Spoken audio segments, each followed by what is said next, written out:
রাসূলুল্লাহ সাল্লাল্লাহু আলাইহি ওয়াসাল্লাম তিনি কতিপয় দোয়া পাঠ করতেন সব সময়। যখনই তিনি কোনো সুযোগ পেতেন সেই সুযোগে তিনি অনেক দোয়া পাঠ করতেন। কিন্তু রাসূলুল্লাহ সাল্লাল্লাহু আলাইহি ওয়াসাল্লামের সুন্নাহর মধ্যে, হাদিসের মধ্যে যে দোয়াগুলোর বর্ণনা এসেছে আমরা সেই দোয়াগুলো সব সময় করতে পারি। রাসূলুল্লাহ সাল্লাল্লাহু আলাইহি ওয়াসাল্লাম সব সময় দোয়া করতেন, আল্লাহুম্মা ইন্নী আউযু বিকা মিন আযাবিল কবর। আল্লাহ তাআলা, আমি তোমার নিকটে কবরের আযাব থেকে প্রার্থনা করছি, আশ্রয় গ্রহণ করছি, আশ্রয় প্রার্থনা করছি। এই দোয়াটি করতেন এবং করতেন আল্লাহুম্মা ইন্নী আউযু বিকা মিন ফিতনাতিল মাসিহিদ দাজ্জাল। আল্লাহ সুবহানাহু ওয়া তাআলা, তুমি আমাকে দাজ্জালের ফিতনা থেকে বাঁচিয়ে রাখো। আমি তোমার কাছে আশ্রয় প্রার্থনা করছি দাজ্জালের ফিতনা থেকে। ওয়া আউযু বিকা মিনাল মাহইয়া ওয়াল মামাত, এবং জীবন মৃত্যুর ফিতনা থেকে আমি তোমার কাছে আশ্রয় গ্রহণ করছি। ওয়া আল্লাহুম্মা ইন্নী আউযু বিকা মিনাল মা'সামি ওয়াল মাগরাম। আল্লাহ সুবহানাহু ওয়া তাআলা, আমি তোমার কাছে আশ্রয় প্রার্থনা করছি বড় ধরনের গুনাহ থেকে, কবিরা গুনাহ থেকে, ওয়াল মাগরাম, এবং ঋণগ্রস্ত থেকে। রাসূলুল্লাহ সাল্লাল্লাহু আলাইহি ওয়াসাল্লাম এই দোয়াটি বেশি বেশি পাঠ করতেন। যখনই সুযোগ পেতেন আল্লাহ রাসূল এই দোয়াটি পাঠ করতেন, আল্লাহুম্মা ইন্নী আউযু বিকা মিনাল মা'সামি ওয়াল মাগরাম।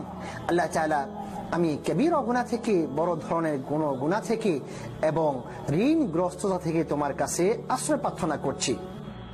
একজন সাহাবী, ইন্নার রাজুলা ক্বাল মা আকসারা মা তাস্তাঈযু মিনাল মাগরাম।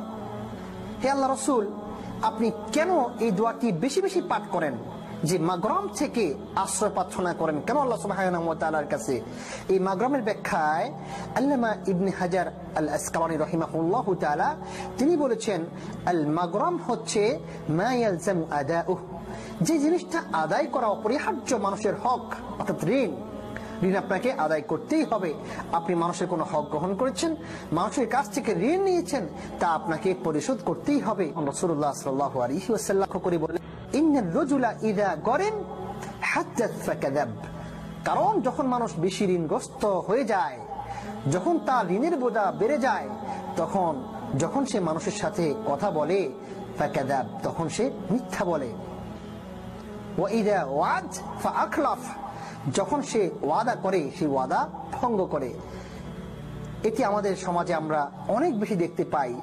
কোন লোক ঋণগ্রস্ত, তার কাছ থেকে অন্য কোনো ভাই ঋণ পাবেন, যখনই তার ওই ভাইয়ের সাথে দেখা হয়ে যায়, ঋণদাতা যিনি ঋণ পাবেন, ঋণগ্রস্ত ব্যক্তির সাথে যখন ওই ব্যক্তির দেখা হয়, ওই ব্যক্তি জিজ্ঞাসা করে যে ভাই আমার ঋণটা দিলেন না, আপনি গড়িমসি করছেন, আপনি তো আজকে ওয়াদা ছিল দেওয়ার, আপনি দিলেন না।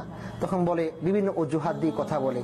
তার অধিকাংশগুলো মিথ্যা হয়, অনেক সময় সত্য হয়, কিন্তু অধিকাংশ সময়ই যিনি ঋণগ্রস্ত থাকেন তিনি ঋণ দাতার কাছে, যিনি ঋণ পাবেন সে ব্যক্তির কাছে মিথ্যা বলতে হয় তাকে। এবং ওয়াদা দেওয়ার পর সে ওয়াদা ঠিক থাকে না, ওয়াদা ঠিক রাখতে পারেন না, তার ওয়াদা ভঙ্গ হয়ে যায়। এই জন্য রাসূলুল্লাহ সাল্লাল্লাহু আলাইহি ওয়াসাল্লাম এর থেকে আল্লাহ সুবহানাহু ওয়া তাআলার নিকটে তিনি আশ্রয় প্রার্থনা করেছেন। দোয়া যদি কোনো ব্যক্তি সব সময় এই দোয়াটি পাঠ করে, তাহলে আল্লাহ সুবহানাহু ওয়া তাআলা সেই ব্যক্তির ঋণের বোঝা কমিয়ে দিবেন, হালকা করে দিবেন এবং তাড়াতাড়ি তাকে ঋণ থেকে মুক্ত করে তার সচ্ছলতা